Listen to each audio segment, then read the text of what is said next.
Cecilia Gentile, arqueóloga e investigadora especializada en técnicas agrícolas del periodo tardío Inca, y hoy vamos a hablar sobre su trabajo en Antofagasta de la Sierra, particularmente en Bajo del Coipar.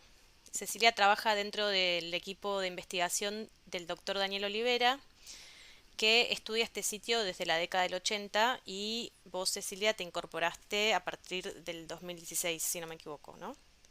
Exactamente, en 2016 fue la primera vez que fui a campo. Claro, wow, qué bueno. Y bueno, nada, la investigación de Cecilia está enfocada en los modos de organización, en lo que podría ser el ecosistema del desierto en altura.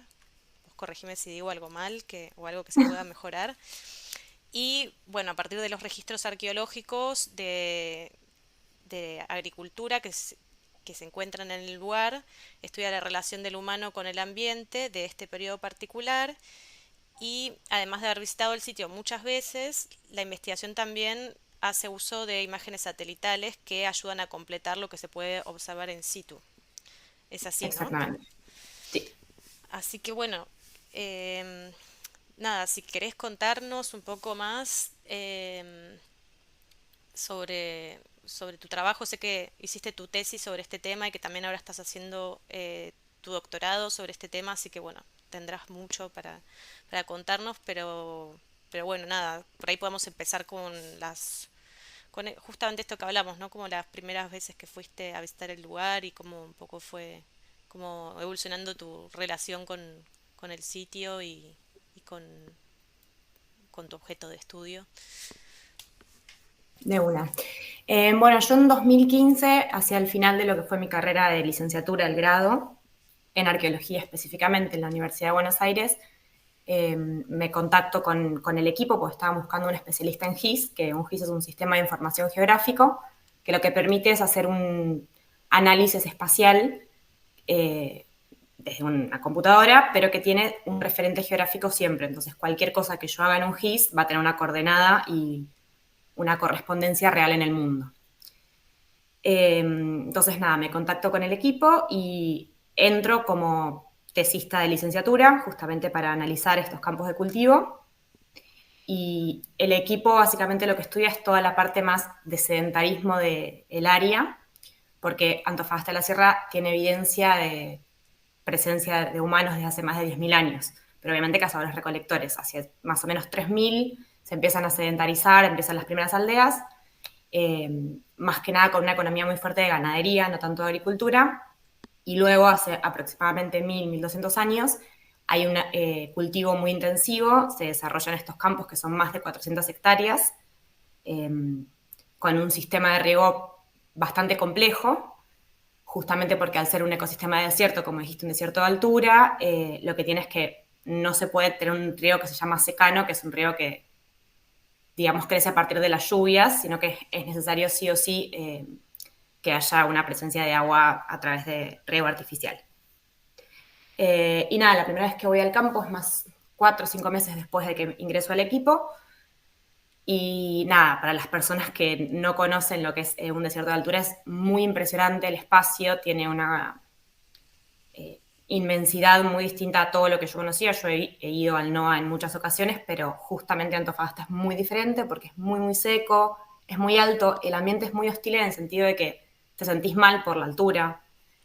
Muchas veces llegamos y ese día no se trabaja porque tenés que acostumbrarte a la hipoxia, a todo lo que te genera.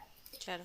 Eh, y no ves nada, o sea, ves desierto y montañas de colores que son rosas, azules, eso también es muy loco. Y además es un paisaje volcánico, tiene muchísimos volcanes, entonces vas llegando y ves toda la colada basáltica, son piedras enormes negras por kilómetros que tenés al lado de la ruta.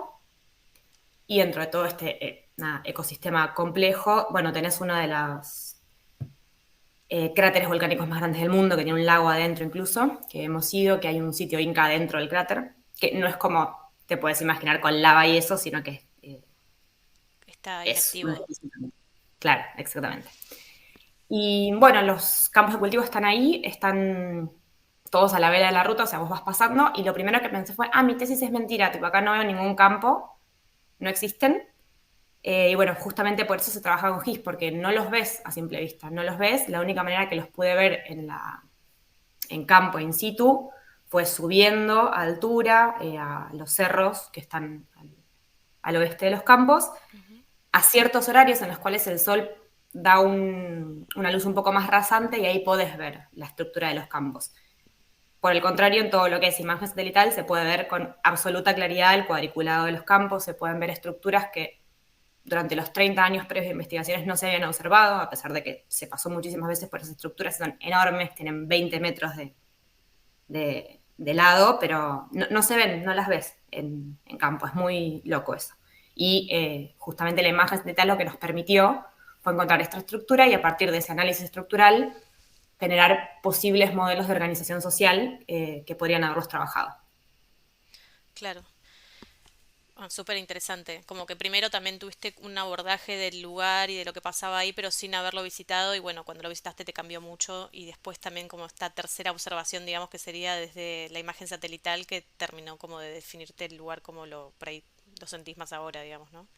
Sí, completamente. Es siempre eh, laboratorio, campo, y ir uniendo las dos cosas porque son muy distintas como experiencia y como visual. Después también nos pasó que viendo esas estructuras que te comento en imagen digital íbamos y encontrábamos otras más pequeñas que por el tamaño del píxel no se pueden ver en la imagen, pero que en campo ya teniendo el ojo atento, sí las veías. Entonces es como que todo el tiempo vas complementando una cosa con otra. Claro.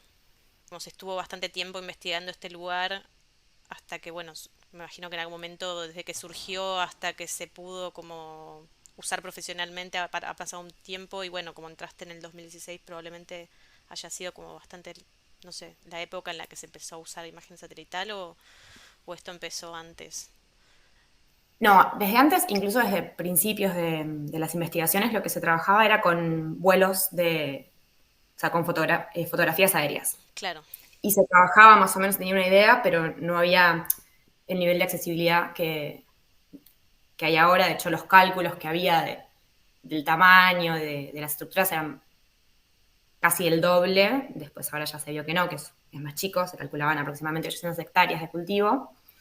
Eh, Antes que yo entra y hace su tesis doctoral en 2010, una persona que se llama Pedro Salminzi, pero él falleció, entonces como que medio heredé su tema de investigación, y él ya trabajaba con imágenes satelitales, pero por la época de mucha menor resolución. claro, E incluso hoy en día, si bien trabajo mucho con imágenes satelitales, sobre todo por cuestiones más que puedo ver en distintas épocas del año, como qué pasa con los ríos, qué pasa con las precipitaciones.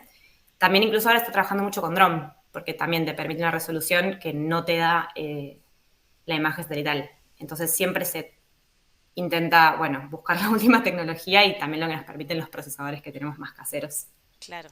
Eso es todo un tema. Que también ahora creo que hay drones que como escanean, ¿no? Los lugares, pero no sé si tendrá un detalle que sea útil para la investigación que hacen ustedes. Sí, hay unos drones que tienen algo que se llama imagen LIDAR, o sea, que tienen como unos radares, digamos, entonces te permite hacer otro tipo de análisis. No tenemos ese dron. Y también hay vuelos LIDAR, que por ejemplo en toda la zona del Xincal, que es un sitio muy importante acá en Argentina, se trabajó con vuelos de LIDAR y se pudo observar debajo de la vegetación, que eso no lo podrías ver ni con dron ni con imagen satelital, la huella del camino Inca, por ejemplo. Ay, wow. Sí, O sea, eso completó algo, un rastro que ya tenían, pero como de pronto lo pudieron constatar materialmente. ni siquiera sé si tenían el rastro. Mm, Hicieron el vuelo porque consiguieron, nada, plata de afuera para hacer esos vuelos y a través de eso lo pudieron, nada, observar. Lo que permite el LIDAR muchas veces es penetrar la vegetación. claro. Sí, como ver en otra, como otra profundidad, digamos. Exacto. Bueno, como que esto que mencionás me hizo pensar un poco también cuando estuve leyendo los documentos que me pasaste, en la historia de María Reiche, y Sí, que también está como surge en ese momento un gesto que es muy simple, ¿no? Que simplemente como que decide observar esos registros desde la altura de una escalera, que no es como ni un avión, ni un satélite, ni mucho más que eso. y cambia como la perspectiva de observación sobre eso, ¿no? Como de algo en lo que quizás antes no se tenía una pista. Digo, es algo bastante antiguo, pero no sé si como hay algo, alguna, como si encontrás algún vínculo entre esa práctica, como la idea de que cambiar el punto de observación, como transforma completamente la forma como de, por ejemplo, de historizar o de pensar en, en ese objeto de estudio. Sí, me encanta la pregunta. Siento que es como justamente la pregunta científica, esto, poder cambiar, o sea, tener la posibilidad de buscar otra manera de ver las cosas en sentido metafórico y en sentido estricto. A mí puntualmente, justamente por este tema de estudio, todo el tiempo me estoy preguntando por mis propias maneras de vivir el espacio y la espacialidad que tenemos, y yo como persona mega urbana, que nací, me crié y vivo en una ciudad enorme, eh, siento que los espacios los tuve que reaprender también en algún punto, sobre todo los espacios abiertos, los espacios que no tienen una cuadrícula y un edificio y que tienen visiones mucho más amplias. Y también aprender que la manera de transitarlos es distinta, que hay como si fueran anclajes espaciales que no van a ser los mismos que yo tengo. Yo primero me pierdo en todas las ciudades. Y en el campo tenés referentes espaciales que, que te están organizando y yo tuve que aprender a verlos de grande, porque por supuesto que no los tenía en mi estructura mental. Claro, Entonces ya de por sí el solo hecho de estar en otro espacio y tener que pensar de otra manera, porque por supuesto que las personas, primero que habitan ese espacio en la actualidad, pero sobre todo que lo habitaron en el pasado, eh, no tienen mi manera de entender el espacio. Y yo tengo que tratar, por supuesto nunca voy a saber la de ellos, pero tratar de correrme de la mía porque es completamente distinta. Me parece como un gesto clave en este tipo de estudios, sobre todo en la arqueología. Y justo ayer, capaz nada que ver, estaba leyendo un libro que es sobre perderse y hablaba de, ay, no me acuerdo el nombre, pero bueno, de un grupo que creo que es de Norteamérica, que no refieren sobre sí mismos a la izquierda y la derecha, sino al norte y al sur. Entonces todo el tiempo están relacionados con el espacio. O sea, claro. su brazo norte es su brazo norte cuando está apuntando al norte, pero si no, es su brazo sur. Como no es absoluto el yo, sino que es absoluto el espacio. Wow. Y como todo el tiempo encontrar estas cosas, a mí me cambió mucho la perspectiva, incluso mía, de habitar el mundo. Y creo que justamente ese gesto, y esto, cambiar de altura, algo tan sencillo que parece un gesto muy pequeño, es lo que muchas veces te ayuda o a encontrar una respuesta o a encontrar una pregunta nueva. Claro, es como que terminás incluyendo modelos mentales que no tenías antes y me imagino que quizás el primero que incluiste en tu vida fue como el más difícil, pero después como que también vas encontrando como una, no sé, un vínculo entre esas distintas maneras de, bueno, en este caso de relacionarse con el espacio, ¿no? Que como que justo en tu trabajo sucede como a muchas, en muchas dimensiones distintas, que eso es interesante. Sí, sí, completamente. Y también porque lo que estudias no solo es como un espacio que para vos quizás no es el espacio en el que te criaste o no sé, tu forma más, más orgánica de vincularte con la espacialidad, pero además es otra temporalidad, ¿no? Que también es como, es otro espacio. Sí, es una temporalidad que muy probablemente no estaba dirigida por un calendario griego. O sea, claramente no estaba dirigida por un calendario gregoriano, pero aparte estaba dirigida por el momento de siembra, de cosecha, por momentos de apariciones de llamas, que incluso hoy en día se usa ese calendario, allá en Antofagasta.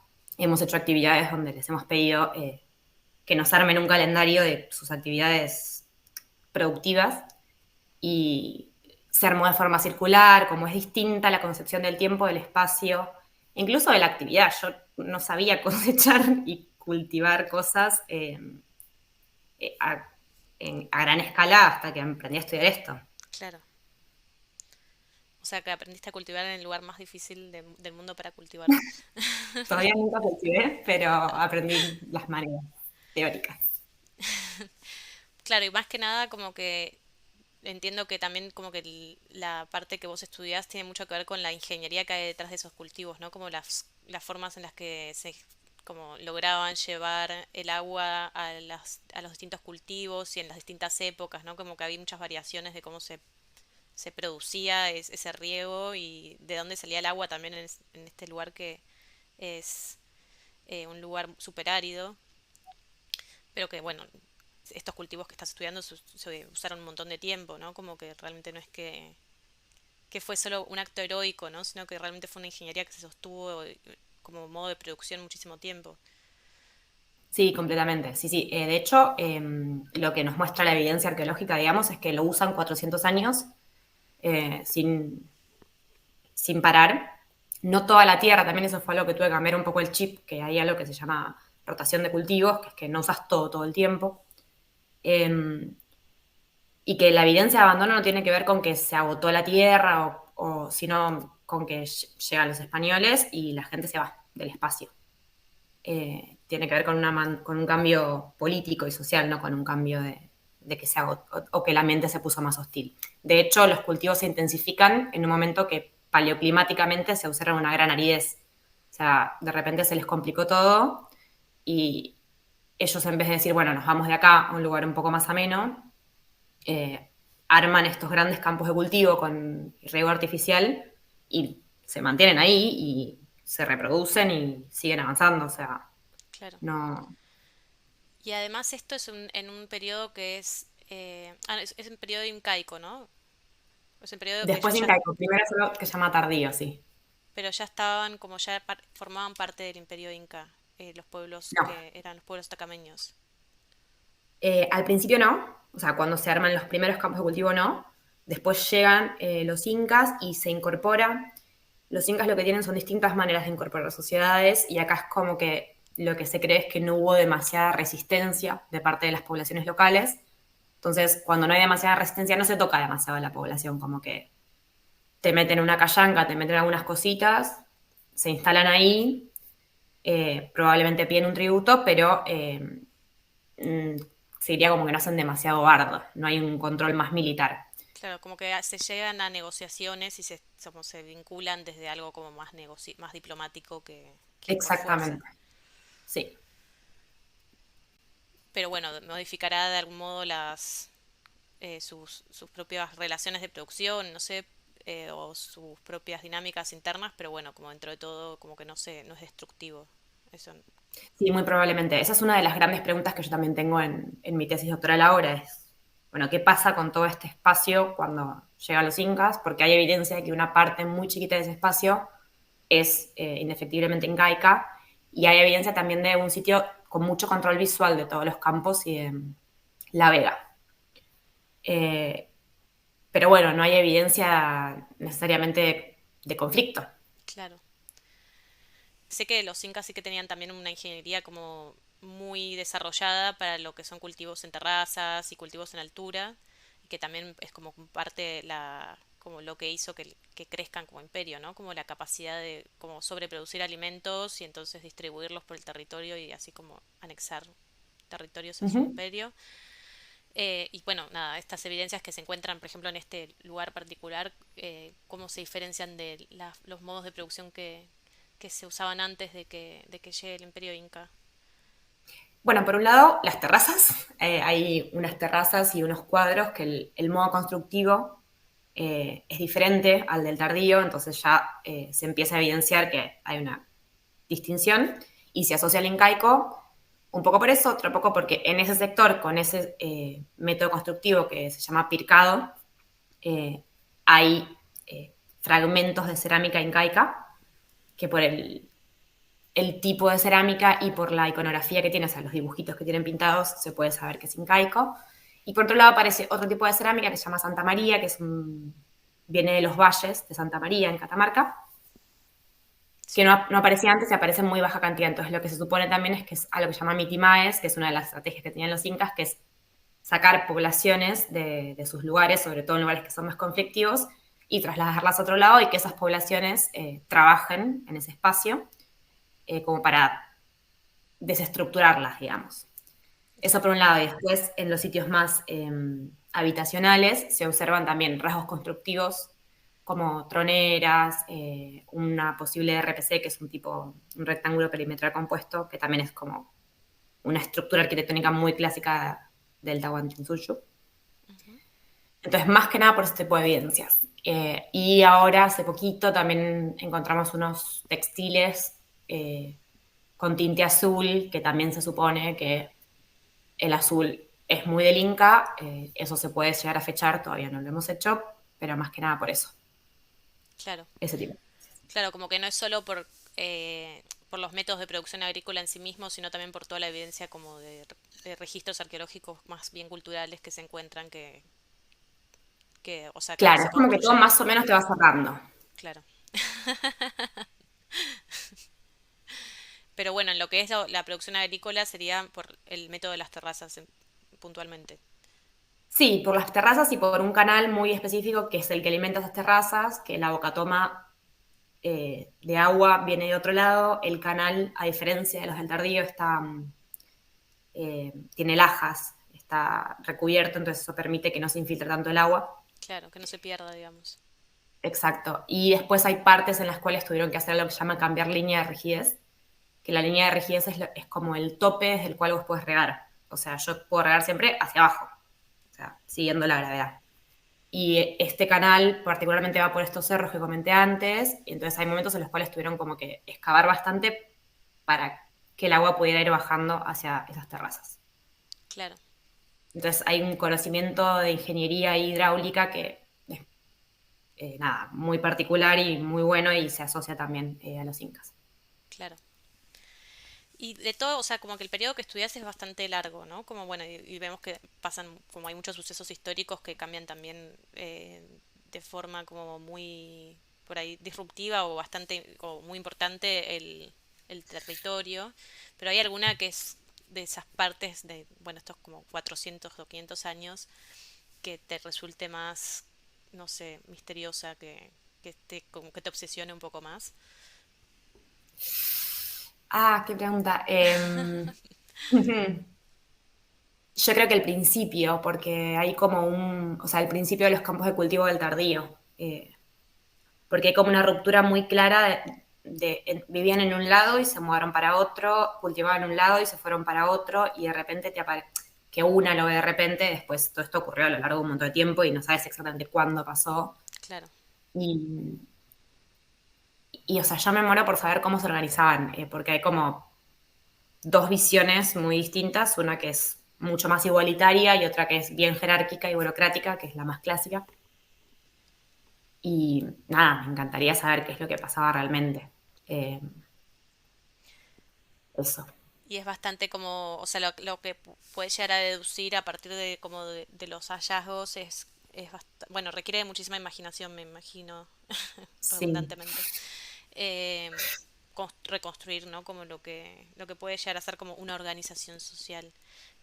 Pero, sí, por sí. ejemplo, siendo que, o sea, los pueblos que habitan hoy en estos territorios, si bien, bueno, no vamos a decir que son los mismos porque nadie es el mismo después de, no sé, 500 años o más, o 1000 años, o sea, sería absurdo pensarlo de ese modo, pero digo que todavía me imagino que siendo que el territorio es el mismo y que hay como muchas prácticas que se mantienen, como hay forma también de como de generar alguna conexión entre los, las personas, las prácticas actuales y las prácticas de ese momento que, no sé, te den pautas o pistas.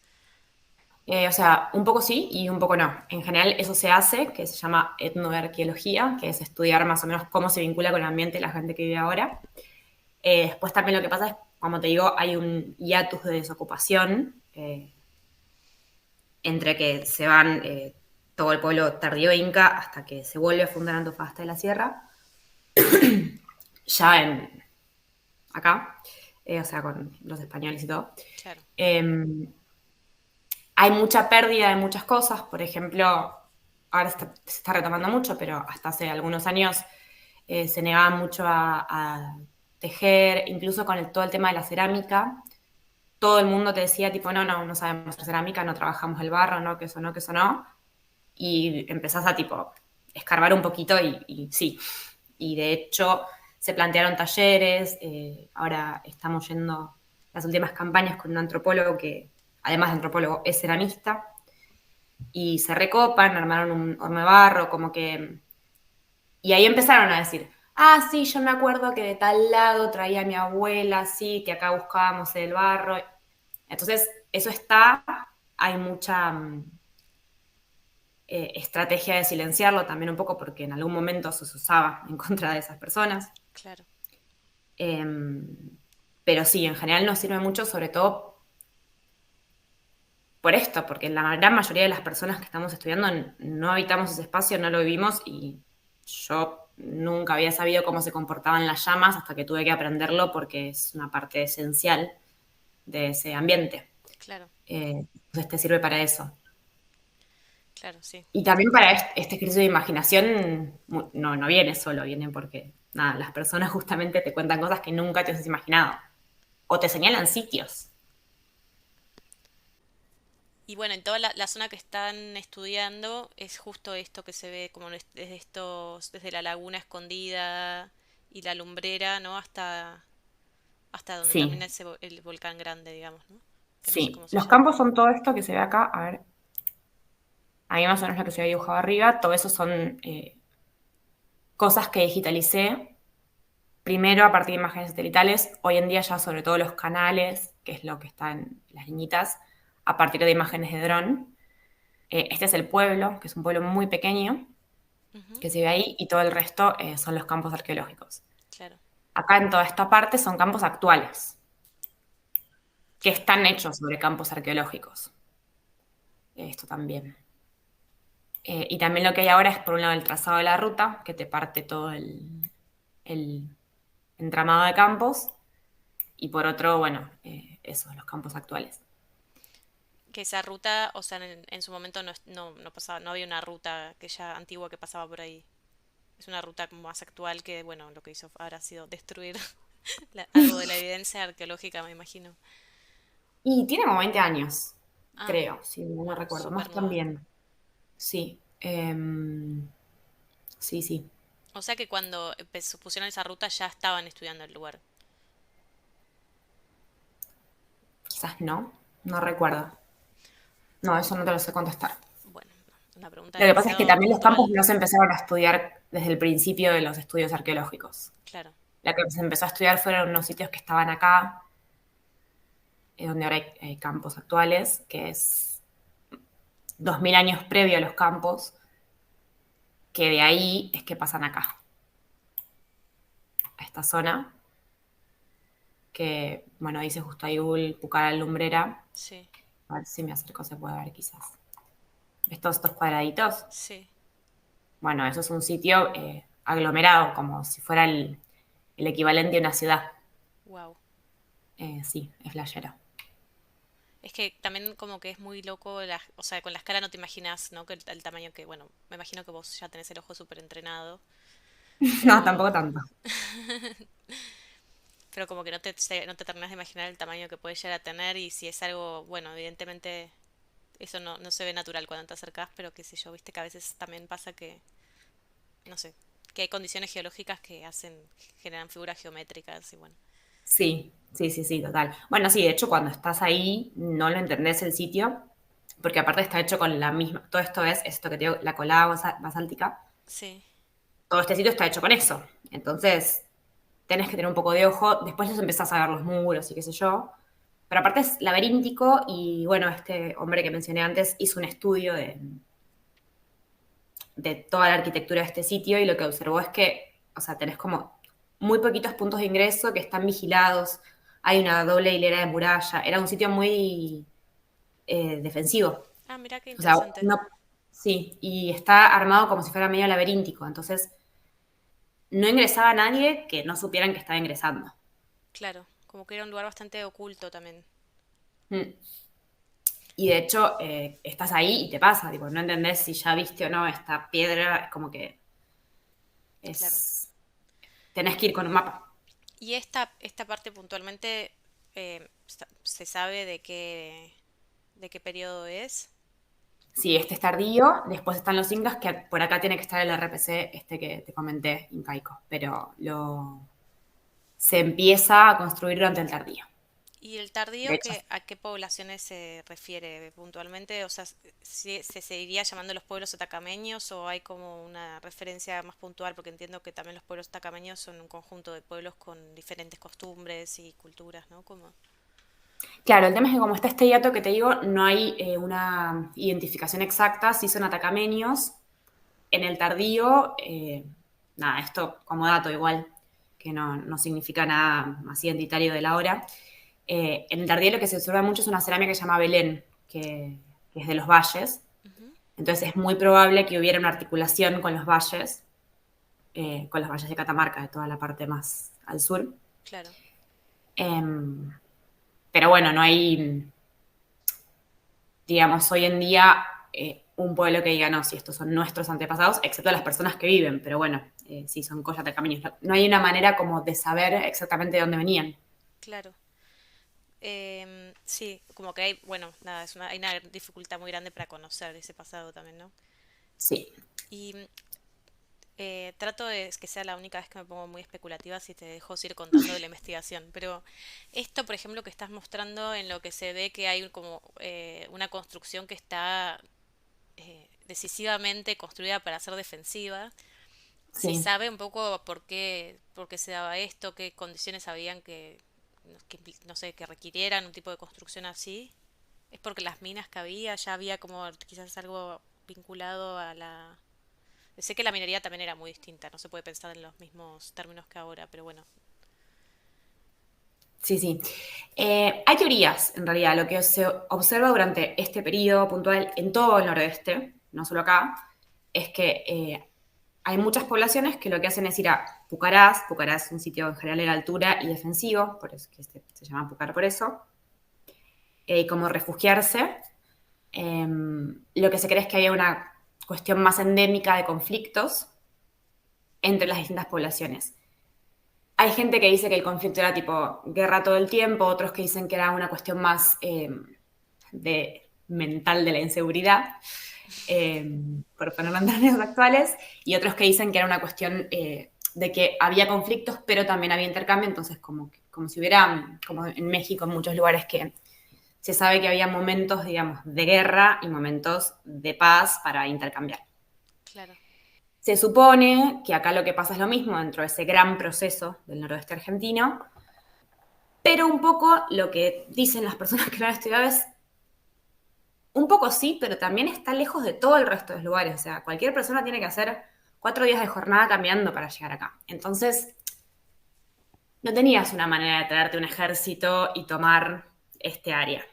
sin que se den cuenta Eh, que lo estabas haciendo, digamos, ¿no? claro, entonces también un poco lo que dicen es, quizás no era tan necesario tanta defensa, pero obedecía justamente a esta idea más generalizada de conflicto.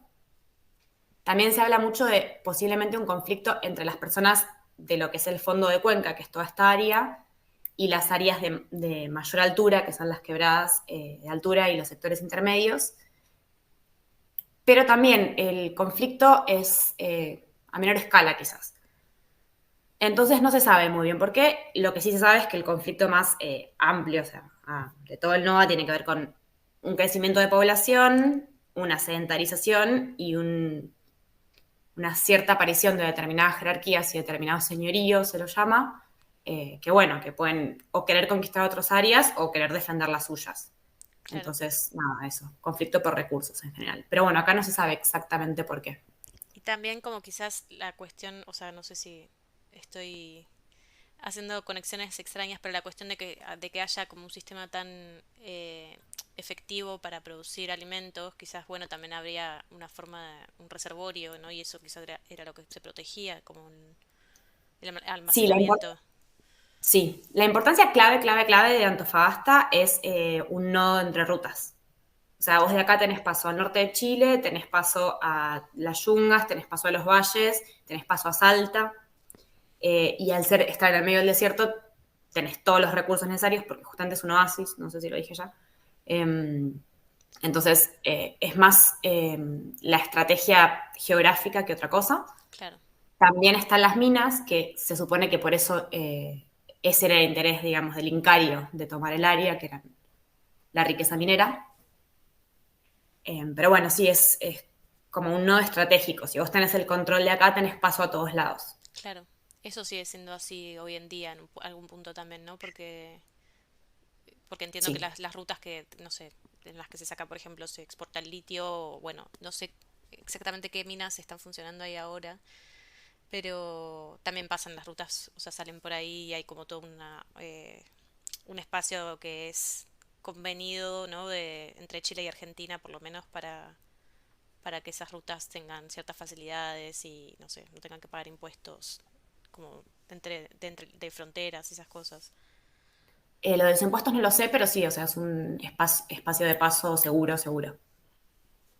Sobre todo porque muchos de estos lugares no están asfaltados, se empezaron a asfaltar en los últimos años. Entonces, no, justamente por la explotación minera, muchos se faltaron porque hay pueblitos perdidos. O sea, pensá que Antofagasta es cabecera de departamento, o sea, es el pueblo más grande de un departamento enorme en el norte de Catamarca, y hasta hace 5 años tenía 800 habitantes. Wow, Y el departamento entero tiene 2000. Entonces hay un montón de pueblitos muy pequeños con 50, 80 habitantes, ni siquiera familias, eh, que eran, o sea, llegabas de casualidad, muchas veces no podés llegar en camioneta, hay algunos en los que tenés que llegar en burro, no sé, miles de historias en las cuales la directora del colegio tuvo que traer en burro una biblioteca, como una bibliotequita, estantería, como cosas así. Eh, claro, entonces, bueno, muchos empezaron a faltar justamente para que pasen los camiones. Y lo que es los camiones de la minera, lo que es un garrón es que eso, el momento en el que dejen de pasar, de acá a 10 años, se destruye mucho más fácil que el camino tierra y no tenés manera de volver a armarlo sin eh, una inversión estatal. claro. Me acuerdo que hablamos en algún momento que es como son muy diferentes, ¿no? Las formas de producción que se usaban en el periodo que vos estás estudiando que las que se usan ahora. Pero igualmente son cultivos familiares o hay cultivos como más industriales. Industriales no, para nada. Las formas son, o sea, no son radicalmente diferentes, pero sí son diferentes. Lo que sí cambió mucho es que muchas veces se cultiva alfalfa, que bueno, eso viene con la conquista, entonces obviamente antes no se cultivaba eso. El modo de riego es muy distinto porque en esta área, a ver si se puede observar, lo que se hacía era canalizar el agua a través de canales y estos cuadriculados que se ven ahí se llaman bordos, que son elevaciones de tierra. Y lo que se analizó, esto sí, arqueológicamente y geológicamente, es que se regaba, el agua viene bastante salina por las características geológicas de donde se almacena en las montañas, digamos. Ujú, Pero la sal lo que hace es subir por capilaridad y alojarse en los bordos. Entonces toda la parte del medio, o sea, que es donde se cultiva efectivamente, queda libre de sales. Entonces no se te satura la tierra. claro, Cuando se estudió químicamente todos los campos actuales, sí se observa satilación salina porque no riegan de esa manera. Riegan con canales más actuales. Y si lo que cultivan en general es alfalfa mucha para las llamas, porque es un área principalmente ganadera, ujú, que también lo fue antes en el pasado, había mucha importancia del pastoreo, mucho más que de la agricultura. Y de hecho una gran parte de la agricultura probablemente haya sido para darle de comer a las llamas y no para el consumo de los humanos. Y sí, hoy en día lo que se está empezando a hacer de nuevo, porque algunas personas eh, están interesadas en recuperar ciertas cosas, es cultivar quinoa, maíz, hacer ciertos cultivos experimentales, que está bastante interesante eso. Pero muchas veces sí no lo hacen acá tan cerca del pueblo, sino en puestos, que son como segundas casitas que tienen, que eso también tiene que ver con la forma de habitar, que es muy distinta a la nuestra de la ciudad, que, que tiene que ver también con esta herencia ganadera. como que se pierde eficiencia con las técnicas actuales o, o bueno, nada más, es simplemente un cambio y no hay algo mejor y algo peor. Yo creo que valdría la pena al menos registrarla y Claro. tener ese conocimiento. Se pierde eficiencia con las técnicas actuales y aparte el área de todo lo que es la puna, sobre todo la puna salada, está entendida en términos productivos eh, por el INTA incluso, como un área marginal que no sirve, que la ganancia es muy poca y una en general piensa como, bueno, listo, estas personas estudiaron esto y ya es así, y después te das cuenta de que no, de que eso responde a ciertos intereses y a ciertos conceptos de productividad. Entonces, al menos saber cómo se hacía antes, cómo se podría hacer ahora, qué se podría mejorar, qué se podría cambiar, y sobre todo para que el día de mañana las personas tengan esa información en caso de querer recuperarlo. Pero por otro lado, sí me pasó una campaña que una pobladora me dijo, che, yo quiero empezar a cultivar, pero no sé por dónde iba el canal. Entonces necesito que me ayudes a ver por dónde iba el canal para usar ese mismo canal.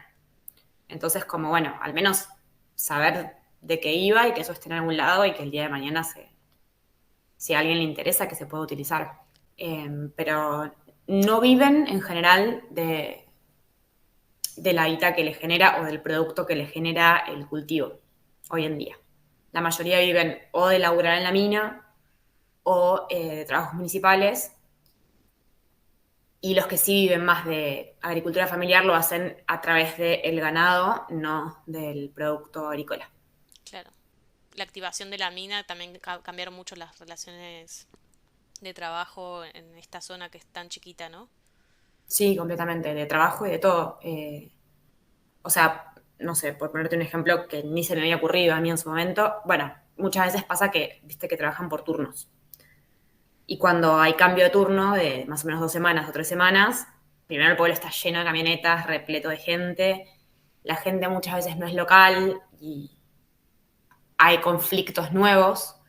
Todas las dinámicas cambian. Es re loco eso.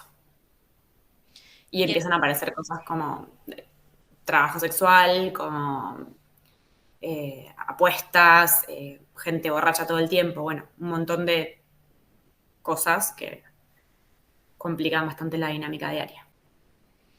y en lo que es o sea, el trabajo, la investigación que ustedes hacen, ¿influye también o no tanto?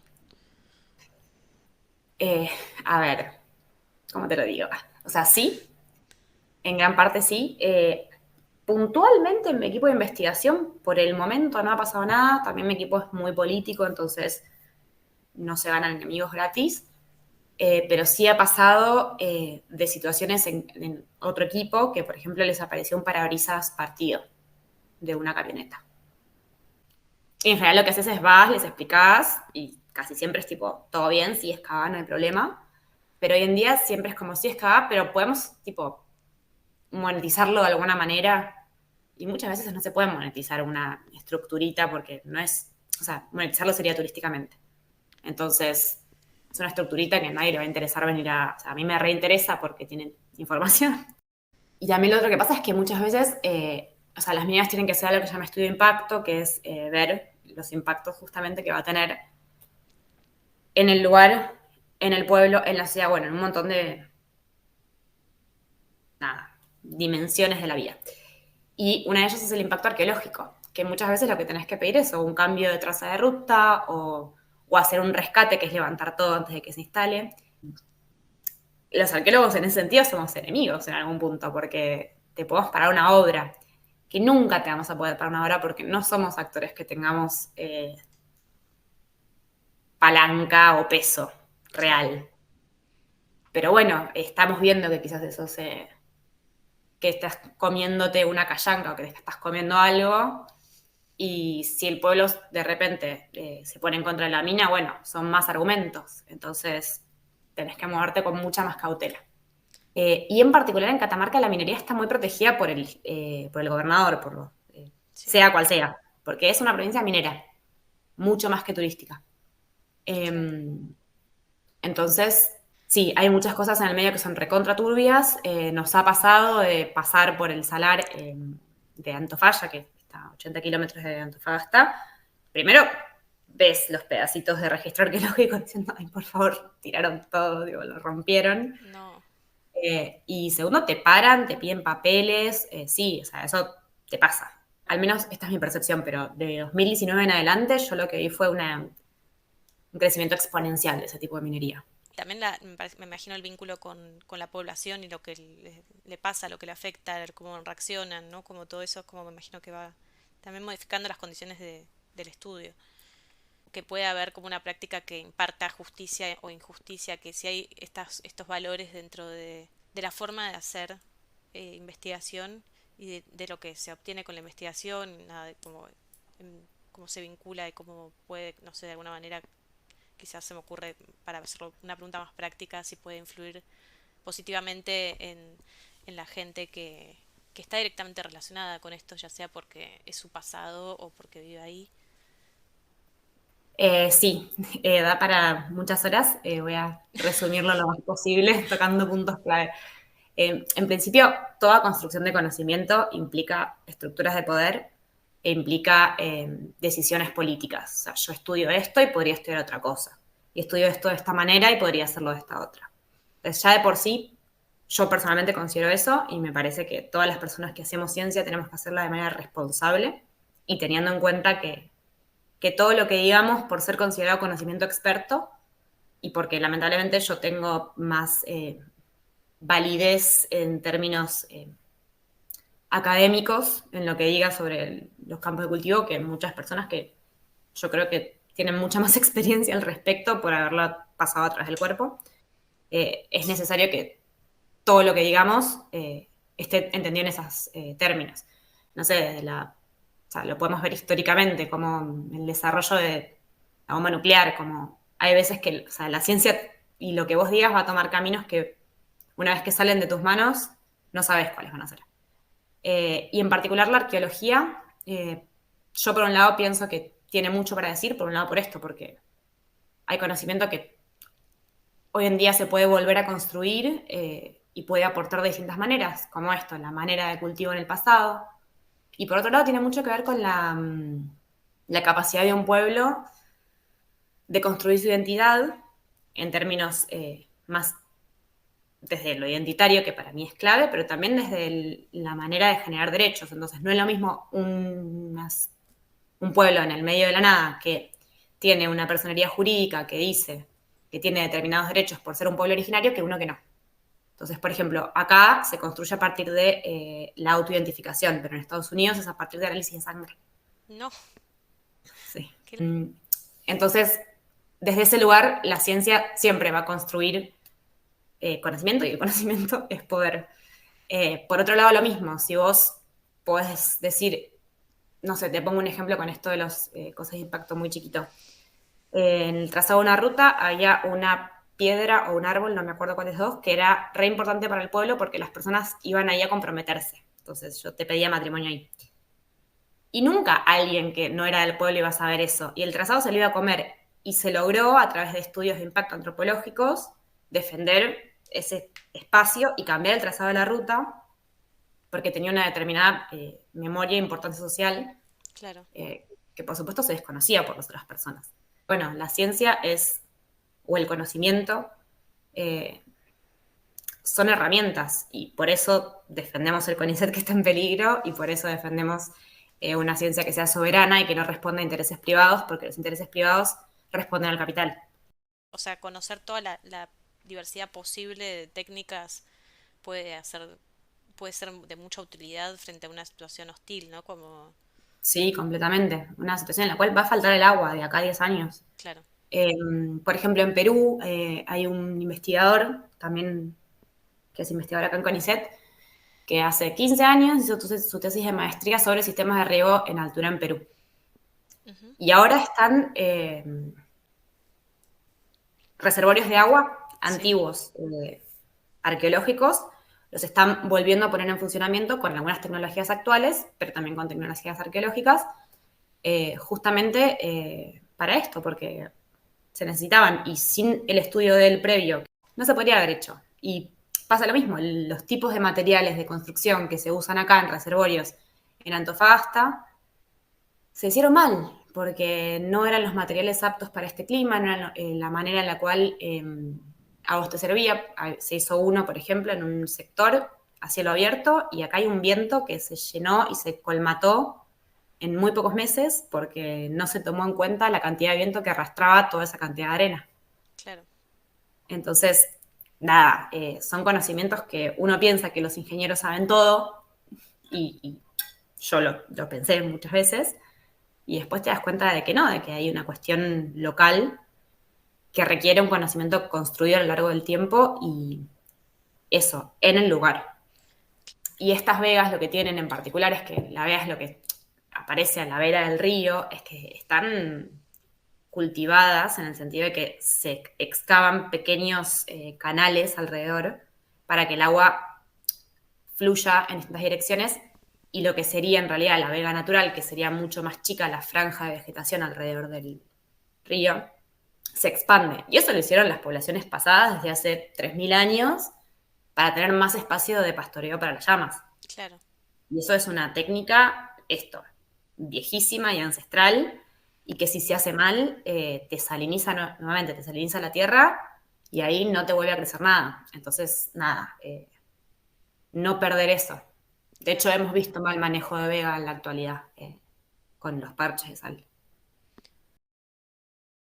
Y después, por ejemplo, con la persona que está dentro de la investigación, pero generando como, como lo que es más vinculado a lo cultural, ¿no? Alrededor de este sitio.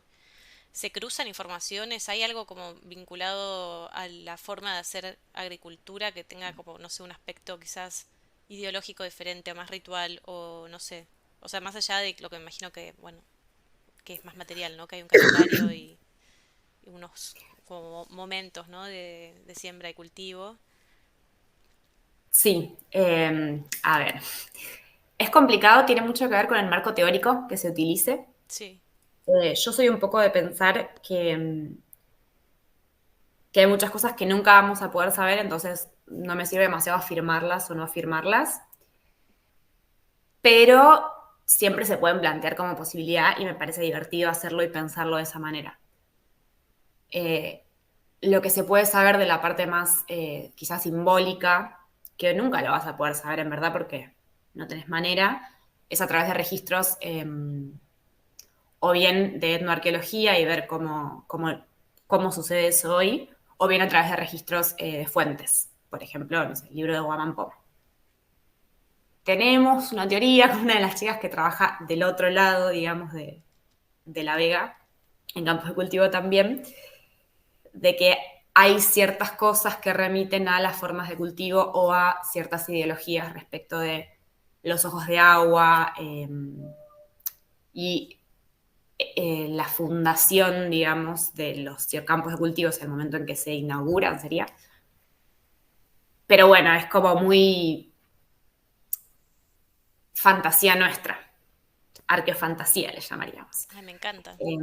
Sí, que tiene que ver con encontramos como unos bloques de una determinada roca que están traídos porque no son naturales y tienen como una forma hecha y que sospechamos que eso puede tener que ver o bien con un culto al agua y Sí, con la idea de que eso representa un ancestro o alguien importante en el Ailu, que el Ailu es como el clan ujú, familiar en todo lo que es los Andes. O bien, porque ella tiene unos que tienen un agujerito, que puede tener algo que ver con astronomía, con la observación de las estrellas, con nada. Pero bueno, todavía no lo sabemos. Apareció en sus campos y apareció en algunos de los míos. Entonces estamos como ahí viendo qué se puede decir al respecto. qué Pero bueno, interesante. te pasa eso. Sí, está divertido. Es más divertido que estrictamente científico, Claro. pero sí. Y sí, como el uso de piedras blancas está asociado a la idea del ancestro en otros lugares del NOA y en Perú. La piedra es blanca, es una arenisca blanca. Como que hay ciertas coincidencias. Entonces, bueno, estamos yendo un poco por ahí, pero bueno, todavía en el absoluto mundo de la imaginación. Y bueno, y ahí también tenés, es lo último que te pregunto, así ya te libero, pero tenés como, hay bastantes cementerios, ¿no? Y como lugares así más de sepulcros por la zona. De hecho, creo que me comentaste que excavando habían encontrado, ¿no? Un entierro. Sí, en realidad ese entierro que te comenté no fue los arqueólogos le escapamos mucho a los restos humanos. Sí. Eh, ese nos lo venía pidiendo desde la primera vez que fui en 2016, un poblador que vive muy cerquita de uno de los sitios, del sitio Inca, de hecho, que es este fuerte. Ah, sí. A ver, nos podemos acercar. Sí, obvio. Esta también tiene doble hilera de muralla. Y el tipo, si no me equivoco, vive acá. Y ya nos venía comentando, hay huesos, hay huesos, hay huesos. Ahora no te sé decir exacto, me parece que estaban acá los huesos o acá, en una de estas dos salientes de roca. Sí, Y bueno, en 2022 dijimos, vamos a excavarlos porque pobre tipo parece que no le estamos dando bola. Yo tuve suerte y no los tuve que excavar, te porque podría haber encima estaban todos. tocado. Me podía haber tocado, pero por suerte tenía otras tareas, así que estaba en otra. Eh, pero bueno, los que las tuvieron que excavar la pasaron bastante mal porque parece que tenían mucho olor, mucho bicho. Tenés que hacerlo con la policía al lado, bueno. Pero que tenían olor Issues. y bichos, o sea, quiere decir que era algo como relativamente reciente. No, No, o sea, podría significar eso, no tenía tanto olor como si fuera reciente. Se calcula que más o menos deben tener 500, 600 años, pero todavía no ah, están fechados tampoco. De hecho, los dejamos allá. Pero sí, muchas veces lo que pasa es que si se entierra, tarda bastante más tiempo en deshacerse acá, porque es muy claro, seco. Entonces había partes del ajuar funerario que era como todo un paquete. Y lo que sí se veía es que había huesos más afuera, que eran los que veía este poblador Luis, como si fuera un lugar en el que se sacaban y volvían a poner. Que eso es una práctica muy común andina. No se encontró ningún cráneo, se encontraron un mínimo de 4 individuos por los huesos que aparecían más o menos, pero uno de ellos se ve o que era más reciente o que siempre estuvo más adentro, digamos, entonces tardó más en estar expuesto y en descomponerse. Entonces claro. ese tenía mucho olor y bueno, nada, la estaban pasando medio mal. Y sí, aparece de todo. O sea, en general lo que te pasa es que si estás excavando y te aparece un resto humano, medio te querés morir porque tenés que parar toda la excavación, llamar a la policía. La policía tiene que estar todo el tiempo, el resto de la excavación, justamente por si fuera actual. Claro, es Eh, por eso más que nada. sí, entonces en general cuando hemos excavado, mi equipo ha sido a pedido de los pobladores. Un Claro, poco por eso, porque es un embole y también es un embole los trámites, cuando hay restos humanos tenés que estar días haciendo trámites. Eh, Incluso esta última vez no nos lo llevamos, lo dejamos en Antofagasta y aún así. Y por otro lado también por dos cosas. Una, que es que es muy sensible socialmente ese tema. ujú. Y otra, que también incluso la gente te dice, no toques los huesos, pues te vas a ir maldita de acá. Como que Claro, como que hay una... hay un tema acá y en toda la Puna, y me imagino que en otros lados del NOA también, de que eso no hay que tocarlo, no hay que molestarlo. Claro, eso te iba a preguntar, si como es algo que te pregunto desde la ignorancia absoluta, pero si un arqueólogo o arqueóloga encuentra huesos, sí o sí los tiene que revisar o los puede dejar. O sea, como que vos ves que es un tipo de entierro que más o menos conoces, como, o sea, los tenés que investigar sí o sí porque podés encontrar evidencia o los puedes decidir dejar ahí, o los puedes, qué sé yo, por ejemplo, sacar y volver a poner. Empiezo por el final. Sacar y volver a poner, no. Lo que se puede hacer es desenterrarlos, estudiarlos y restituirlos, que es devolverlos a las comunidades en una ceremonia y ellos los vuelven a enterrar donde consideren, Ujú, en términos de ancestralidad. Va a depender mucho de tu pregunta de investigación, de tus objetivos y de tu objetivo en esa campaña en particular. La situación más compleja es cuando, o sea, porque vos pensás dónde excavar en base a tus objetivos y al tiempo que tenés. Entonces, si planteas una cuadrícula en la cual querés encontrar, no sé, fogones y restos de camelios y te aparece un muerto, la tenés que terminar de excavar, pero te querés morir. claro, Porque no te está respondiendo tu pregunta y te complicó todo. claro, Ahora bien, en este momento no tenemos tantas preguntas que tengan que ver con restos humanos. Entonces, si bien hay ciertas partes que vamos a un sitio y decimos, esto parece una tumba, no metemos el cucharín ahí, no lo excavamos, porque no nos va a responder nada que estemos buscando responder. claro, Entonces, tiene más que ver con eso. Sí nos sirve cuando nos aparecen para ciertos análisis. Si tenés el esqueleto entero o gran parte del esqueleto está bueno para hacer un montón de análisis de enfermedades, de evidencia de violencia, de género, actividades, de traumas. O sea, de traumatismos, de un montón de cosas. Y después otros análisis, por ejemplo, de si esta persona nació y creció acá, si creció en otro lado, son análisis químicos ya esos. Claro, De dieta, bueno, un montón de cosas. Si los tenés, los usás. Que aparte usás es capaz un pedacito muy mínimo. No es que... porque los análisis son destructivos. Pero bueno, si no los... Hay una cuestión ética de devolverlos, que se hace, en teoría se debería hacer en todo el país, pero bueno, se dice que vos los tenés como si fueran resguardo como investigador y después los tenés que devolver. Que eso en general mi equipo lo hace, las veces que ha aparecido cosas. Incluso cosas que no eran resto humano, sino un ajuar, por ejemplo, apareció sin el muerto, pero unas sandalias y qué sé yo, y eso se restituyó eventualmente, y claro. está en el Museo de Antofagasta, porque es considerado algo Patrimonio. con un determinado peso simbólico. No sé si contesté bien a tu Sí, sí, pregunta, sí. te quedó algo por mí. Y el hecho de que esté ahí atrás del fuerte, como que es más o menos de la misma época, ¿no? Del fuerte o... Podría no serlo, o sea, podría ser mucho anterior o posterior o lo que sea. Sí es de la misma época, teóricamente, por las cosas asociadas que aparecieron.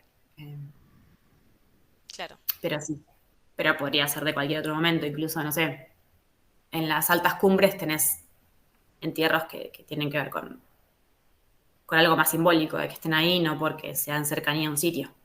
claro.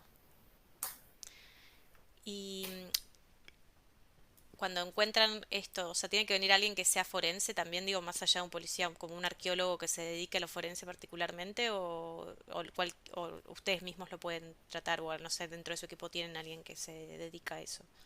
Claro, en el equipo tenemos a una arqueóloga que se llama Paula, que ahora trabaja en la EAF, que ella se dedica a todo lo que es restos humanos, a osteometría, bueno, a estudiar el esqueleto, digamos. Y también tenemos ella y otra chica que trabajan con los isótopos, que son este tipo de análisis químicos que se hace sobre los huesos. Pero hay especialistas de cada una de las especialidades. O sea, a mí me das y yo más o menos te identifico, pero si me das un fémur, a veces no te sé decir si es de un humano o no. Como que te Claro. vas especializando muy en peritos. Y sí, sí, es como, es algo muy específico realmente. Sí.